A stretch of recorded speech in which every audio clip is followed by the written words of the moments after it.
Is more than 100 years old and for years has drawn the ire of people who live in South Baltimore. You're not kidding. It used to be you couldn't drive over the Hanover Street bridge without losing a filling. I mean, you'd have to have a neck brace on. I mean, it was in such disrepair and either needs to be replaced or refurbished altogether. And then the weather hit, and finally we're getting some much needed love this weekend. WMAR 2 News' Brian Kubler on the bridge tonight. From afar, it's a beautiful bridge, a memorial to our Vietnam veterans and a crucial artery into Baltimore from the south. But upon closer inspection, its bare rebar and potholes jolt drivers into the reality that the 102-year-old bridge is feeling its age. But soon, the Department of Transportation promises, at the very least anyway, a more comfortable commute. It would be the first time we'd have a smooth ride across this bridge in quite some time. That is correct. That is correct. The deputy director of the City Department of Transportation has only been on the job for a few months now, but knew the priority of this bridge when he walked in the door. For starters, he says DOT had been repairing the concrete decking of this old bridge for months now. A solid base for what will now be 2 inches of fresh asphalt to make you feel like you're driving on glass. An improvement from what it had been. I tested it out myself soon after I started, but that's why we really jumped on it. Yeah. We feel very good that where it is today, and I'm hoping this weekend it will be even better. I know it's an ongoing source of frustration for folks.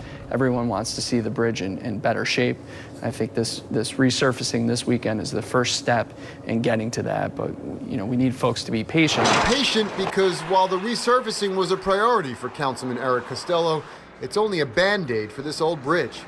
Look close and it is easy to see there needs to be a longer-term and permanent solution. I think everyone's going to come to the same conclusion in terms of government that all of us as citizens know. We have to do something there. We have to do better. So I'm confident that everyone will come to that same conclusion. And Costello hopes that comes after the latest study on this bridge.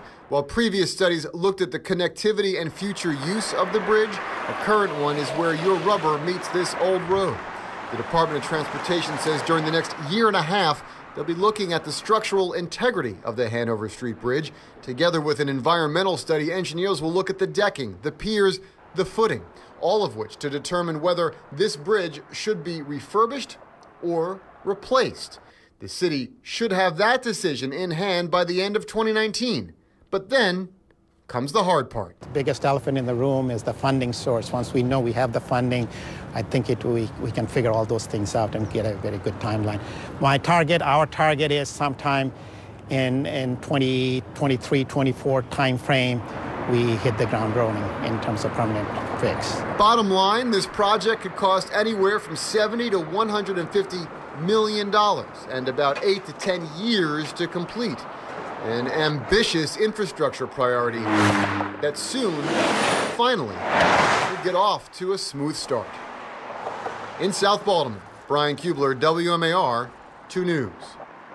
All right, this is the third attempt to pave the Hanover Street Bridge. Both previous dates were canceled by rain. They're working on the bridge already. The bridge will be totally shut down starting tonight at 8 o'clock, so you better get to Nick's early.